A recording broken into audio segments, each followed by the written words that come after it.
Om Shanti, good morning. Welcome to the next normal. How are you? All week we're focusing a lot on energy and how this whole thing is about energy. Energy of a thought. Energy of one thought is responsible for everything that's going on in our lives and around the world. But first and foremost, I would like to call all of us to hold a moment of cool and calm, a thought of a wind blowing out the fires in California. My morning meditation, you might think it was a little kooky, but I just went like, and I just looked at that region of California that's burning. And for my whole morning, I just went,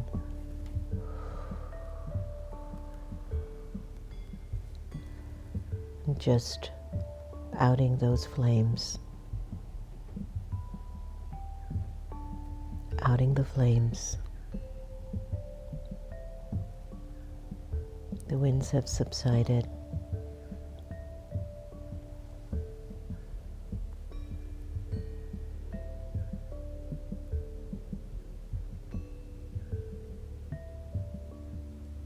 There are thousands of people feeling displaced, unsettled,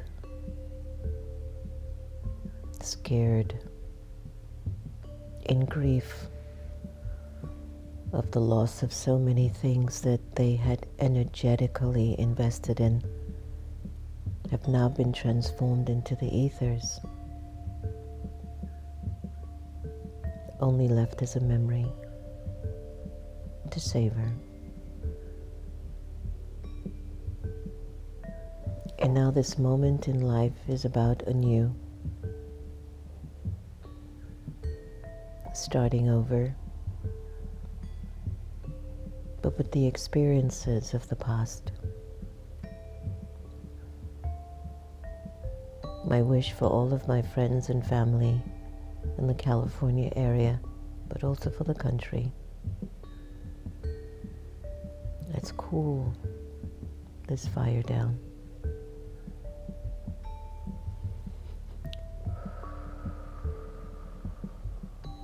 Almost as if you're blowing it out, bringing it to an end.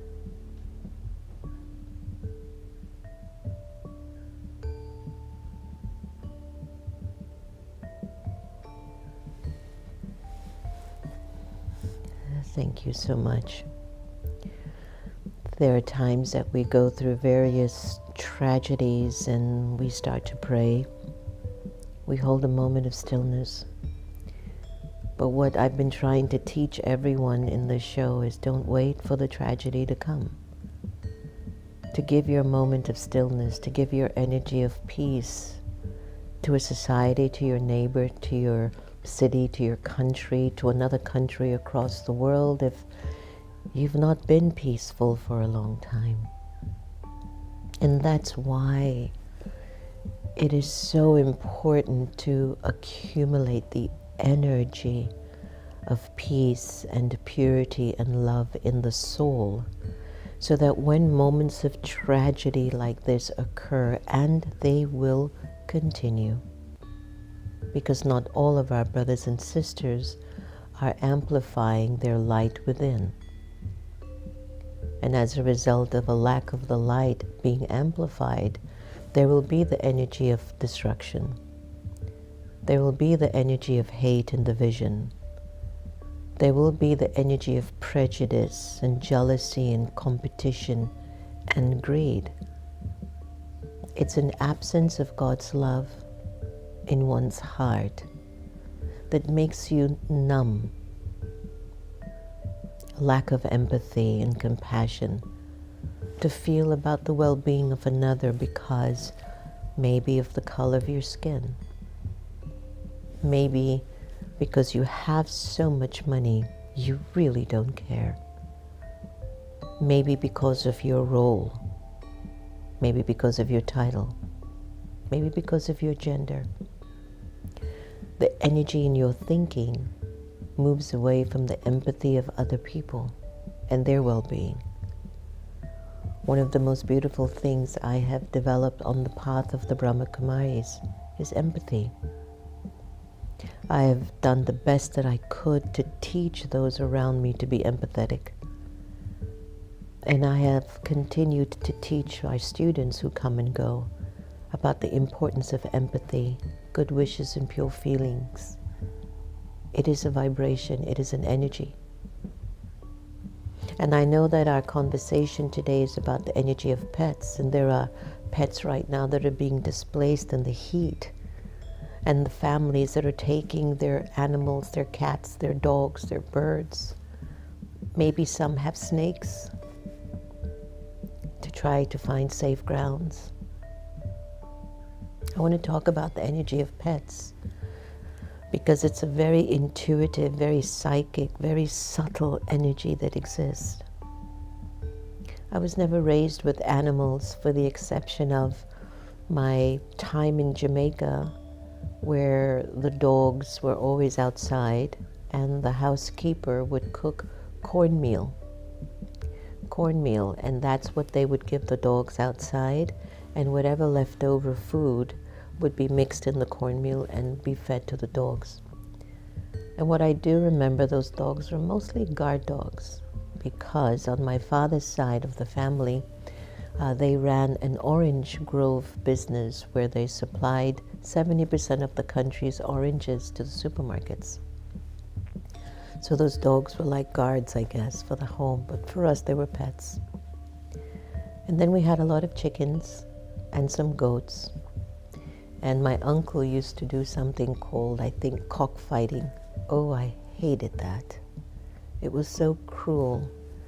When I used to see that, I used to really not like my uncle. And then one time I saw my uncle cut the throat of one of our goats, our pet goats, because we used to eat curry goat or curry mutton, you know. And I saw that poor goat hanging like that, and I just could not stand that.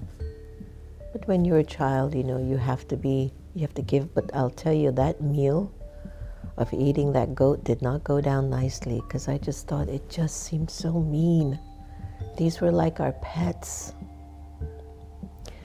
Fast forward, 13, Sister Gita bought me a goldfish, 2 I think. And with your enthusiasm and lack of knowledge, I kept feeding that goldfish because it kept eating.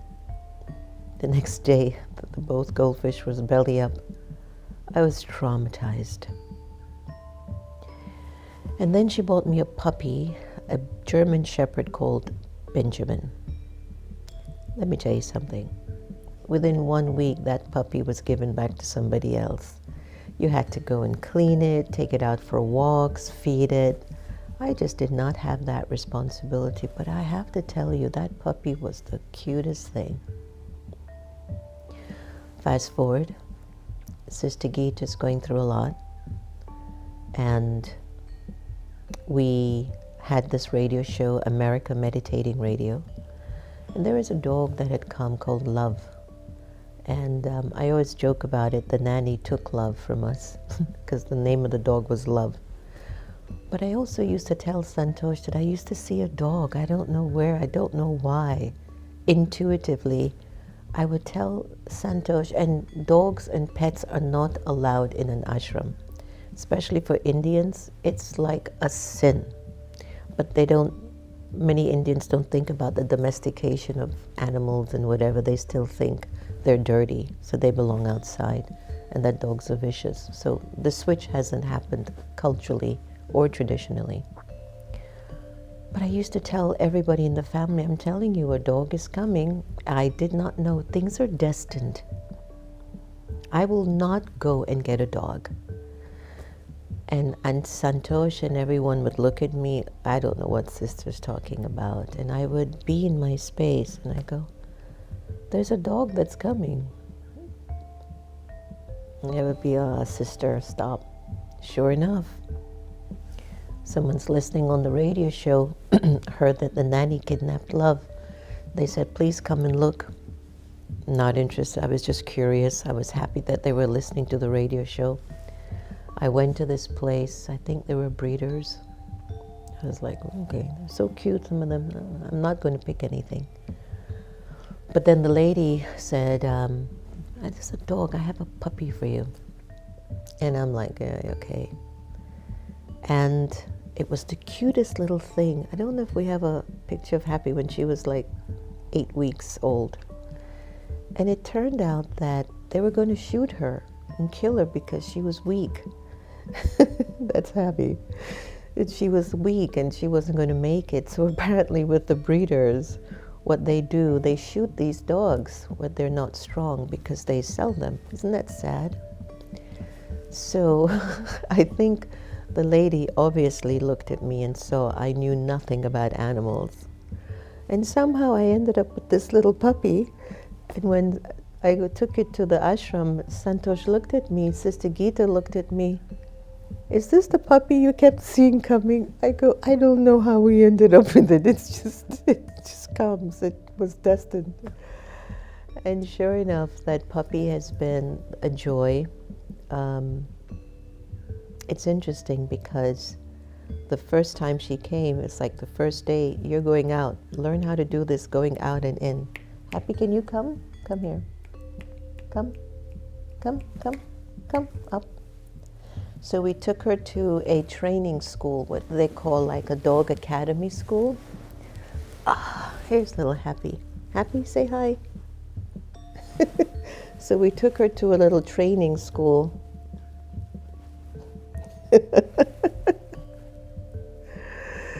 So we took her to a dog academy school to teach her how to be a service animal. Because in my mind, you don't do things just for your pleasure. You know, you always make your decisions and how can it help other people. And so since I don't know anything about animals really, we took them to the dog academy in Silver Spring to train her how to be a service animal. So for quite some time, she would go to senior citizen home. She went on Capitol Hill. She would travel on the plains. She would go here and there, and everyone she met just became happy. So her name being Happy was a good one. Do we have another picture of her, Santosh? One of those cute ones with the bows? So research and statistics have shown that the animal or the pet that comes into you has some sort of a spiritual psychic connection with your emotions. But also having a pet helps with depression. When you have a pet, it helps with lowering your blood pressure, reducing your stress. The connection and the energy between you and a pet is that the energy picks up your vibration. Now, many folks have met Happy. People who are scared of dogs, people who are scared of dogs and are really petrified because they've been bitten by an animal, have actually lost their fear of animals or of dogs. And Happy was the reason behind that. She reduced their fear of animals. But one thing I used to hear from her veterinarian was that she's not an ordinary dog. She's different. And I would ask, what do you mean, Dr. Johnson? She's special. She's almost like human. And I was like, really? And I cannot tell you how many people have looked into Happy's eyes and have said, she's different. She's like human. But I guess because she's around so many yogis and so many positive people, she barely barks, she will not bite you, and there's a purity in her face. When you see her, you feel like there's purity. So I say, she's connected to our tribe. And whenever I travel and Antonia has her, or everybody shares Happy. I mean, she's like everyone's pup, and she knows who her best friends are. She has a specific way with Santosh, rub belly, with Navata, chew on your toes, with Antonia, spot treatment and treats, with me, take her out. Each person, she had a special thing. I remembered the connection she had to Sister Gita, emotional. She would just go next to her to just be with her emotionally. It's very, very interesting, very detached. pup, but very loving, very happy, but very calm, very peaceful. So they say the energy of the animals pick up the vibrations of the master, and I believe that. So I wonder, as we look at, AI, and we try to explore what the energy of a pet does in its connection, I would love to see what the AI would say regarding the energy a pet has when it's in connection to its master. What are some of the benefits? The connection between a pet and its master is a profound and symbiotic bond that transcends words and traditional communication. This is true. This connection is built on trust, love, and mutual understanding, creating an energy that can positively impact both the pet and the master. It is so, so true. Let's move on. Emotional resonance. Pets often mirror their master's emotions and energy. If the master is calm and content, the pet will be like that. Conversely, stress or anxiety in the master can also influence the pet's behavior. It goes to show how we're all energetic beings. Pets provide unconditional love and emotional support, which can help their masters feel more balanced and grounded. I have seen that. Healing energy exchange, especially cats and dogs, are known to have a calming effect on humans. Their presence can lower blood pressure, reduce anxiety, boost mood. This healing energy flows both ways, as pets also benefit from the master's affection and care. Some pets are considered natural energy healers, helping to dispel negative energy in their master's environment. Can you believe that? Telepathic and intuitive. This is a known thing. Every time I'm traveling back to Washington, only the day before I'm coming back, I feel happy thoughts, or I'm feeling happy. It's just the most amazing thing every single time.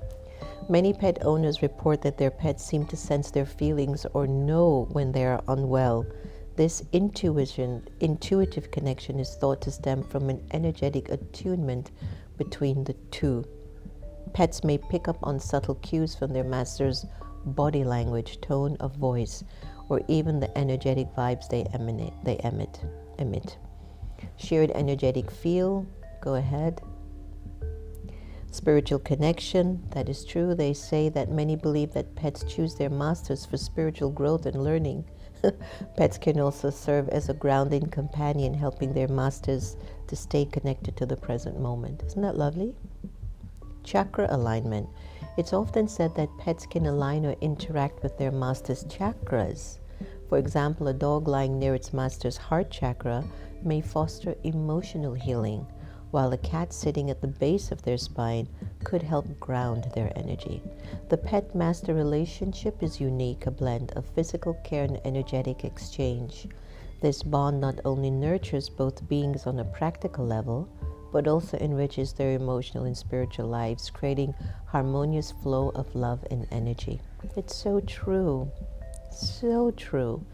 And I have to tell you, when I observe folks treating animals pretty bad, I think maybe in the 10 years that we've had Happy, maybe 5 times out of the 10 years I've been really firm with her.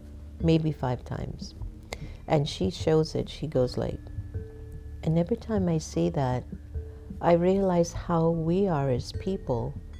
If somebody speaks unkind or harsh to us, it locks us down. And that's why when you see some people very locked down, it's been a lot of emotional and mental abuse over a long time.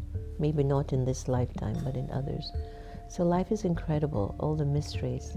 Do you have an animal pet that has connection to your energy field as well? I'd love for all of you to come to the Meditation Museum and meet Happy. She's just a delight. Let's go to our Sister Gita effect and hear what words of wisdom she's going to share with us today.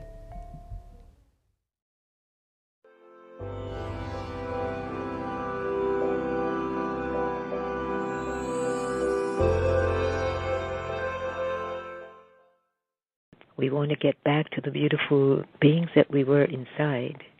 And so this is a method. Thoughts are like seeds.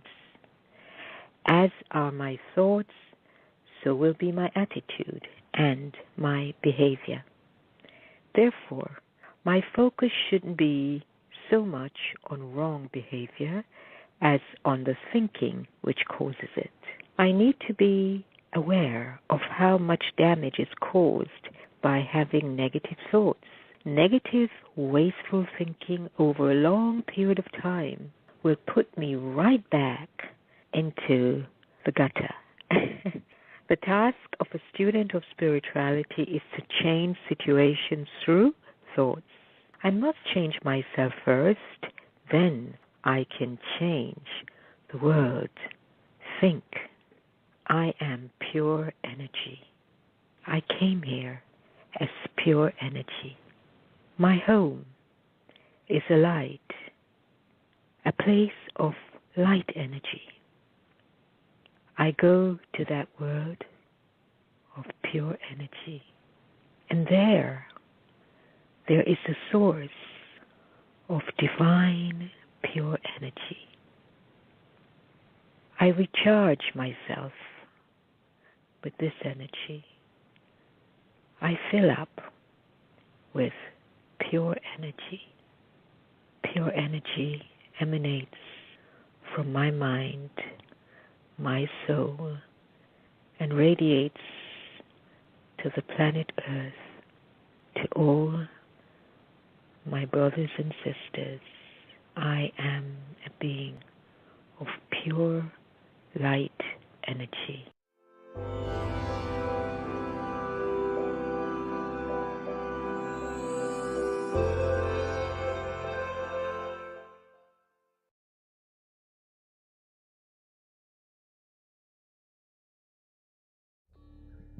Beautiful.